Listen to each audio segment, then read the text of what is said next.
Hello, Oliver James here. Welcome back, man. I'm stoked to be back on YouTube. I'm stoked to be back doing videos. I know that I said I was going to do a Raw, NXT, and Smackdown review, but that just couldn't transpire this week, obviously due to work hours. Working a lot of hours, and obviously my kids being unwell, so I didn't really have time. So they're getting better now, and I'm on a day off. I know as this is being recorded, we've had already Monday Night Raw, so I'm working on that review. But what did happen last week, as they would say, in the WWE? Before I get into it, please like the video, and if you're new, subscribe to the channel. You can comment in the comments section down below, and obviously I will work so hard in trying to get Raw and probably Smackdown reviews out, and I'll probably do like a short on like NXT or something, just to see which ones are better and which ones people would prefer. So what happened this week in WWE? Well, obviously, as we know, at Survivor Series, War Games, the return of Randy Orton, which was incredible, and the unprecedented return of CM Punk after nearly a decade, returned to the WWE, something that no one would have ever thought was ever going to happen. So Monday Night Raw comes around. What happens? Well, just some key points. I won't go through everything like I will do on like a Raw review when I actually get to do one, maybe for this week's one. But what went on? Some key points. Seth Rollins came to the ring and said that his next challenger for his World Heavyweight Championship for next week, aka which was last night on Raw, would be main event Jey Uso. Obviously, at that time he was interrupted by Drew McIntyre, who said that it should be him. Rollins agreed and said that you do deserve it, but Jey Uso gets it first. Obviously, McIntyre went crazy and headbutted Seth Rollins, busted himself open, and so yeah, McIntyre fully fledged heel now. Obviously, Randy Orton returned to Raw, had a promo with Rhea Ripley.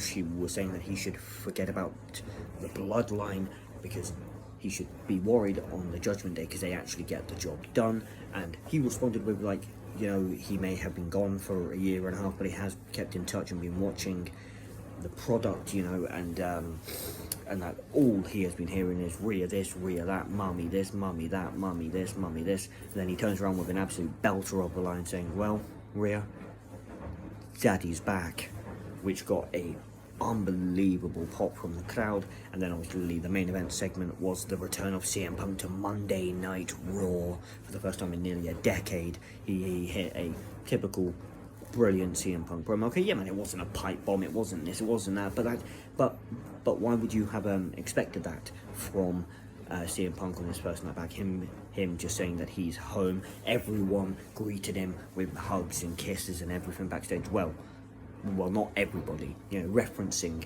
that his potential next rivalry could be with Seth freaking Rollins, and obviously, as you saw at the end of Survivor Series, Seth Rollins was not too impressed with his return, but I think that is all work, which is good because they are professionals. They may not like each other, but they are professionals who will do a job for the company, for the money, for themselves really, and for mainly the audience, aka the WWE universe. So that was Monday Night Raw. Obviously NXT was the next night. We had Ilya Dragunov facing off against, why I say my own Jersey's own Nathan Frazier in a belter of a match.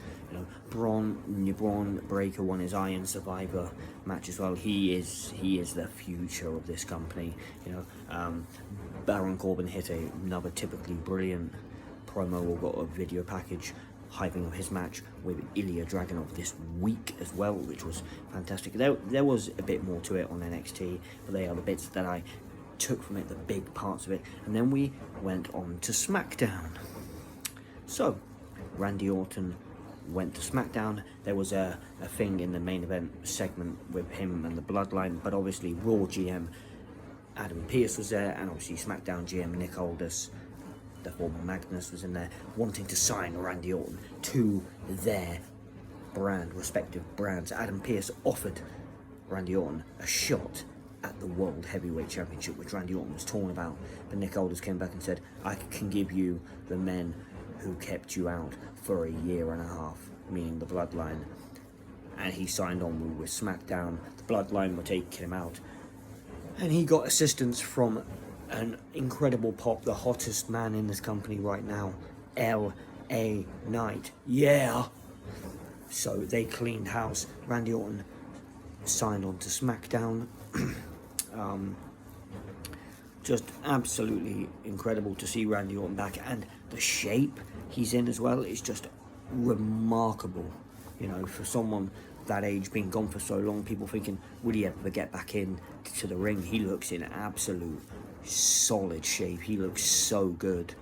You know, what else happened on the show? Obviously, the heel of Santos Escobar, you know, he took on obviously one of his former LWO stablemates, made quick work of Joaquin Wild, but then obviously, you know, I think he was attacking him after the bell, and then obviously Dragon Lee came down for the save. As we saw, obviously Santos Escobar beat Dragon Lee at Survivor Series, so I think their feud will continue. I love Dragon Lee. I think Dragon Lee is absolutely fantastic. I liked Santos Escobar as well, especially when he was a part of Legado del Fantasma in NXT. Then he obviously has been brought up, hasn't been utilised fully, but I think now with this heel turn he will be, obviously leading to a potential match with Carlito down the line, and then obviously when Rey Mysterio returns, and obviously US champion Logan Paul returned to SmackDown as well. I'm pretty sure it was SmackDown or Logan was on Raw. It was one of the two. I'm pretty sure it was SmackDown to give no, it is SmackDown, yeah, to give a update on who the next challenger for his United States Championship is, his first challenger. It will be in an 8-man tournament. Will be to decide it. I'm trying to remember some of the participants. I know Santos Escobar, Karrion Kross, Kevin Owens, unless obviously the injury he's sustained on SmackDown in his match against Grayson Waller is actually serious. Grayson Waller's in it, that's 4, with Austin Theory 5, Bobby Lashley 6. I know a superstar from NXT as well, which is going to be brilliant. Could that be like a permanent call-up for the NXT guy? You know, I think it should be someone maybe like a Braun Breaker who is not doing anything anymore. Maybe like a Carmelo Hayes or something. It would be fantastic to see that. You know, and there was one more guy to make it 8 anyway. So those I presume it's Battle Royal or that tournament, which starts this Friday on SmackDown, will be quality. So obviously going into next week's one, we know obviously we have on Raw that big title match between Seth Rollins and Jey Uso, and we have NXT, and as we know on SmackDown, that tournament starts to crown Logan Paul's first #1 contender, which I think it will be Kevin Owens unless he's injured. And we also know that we have advertised that CM Punk will return to SmackDown, because obviously Adam Pearce wants to sign him on Raw. He's probably going to go to SmackDown to do maybe just a promo on there. He won't sign to SmackDown because I think his first feud is going to be with obviously Seth Rollins, the world champion. So yeah, it's all looking good this week. So that was last week's WWE review. So what happened? Just said what happened, you know, and I will be more in depth for the Raw review in the next coming days. Obviously NXT is tonight, and then obviously SmackDown on Friday. Yeah, if you like these videos, then please obviously like and subscribe. Comment in the comments down below on what you thought of the video, and if you think there are other videos I should do. So yeah, until the next one, stay safe. I've been Oliver James. Peace.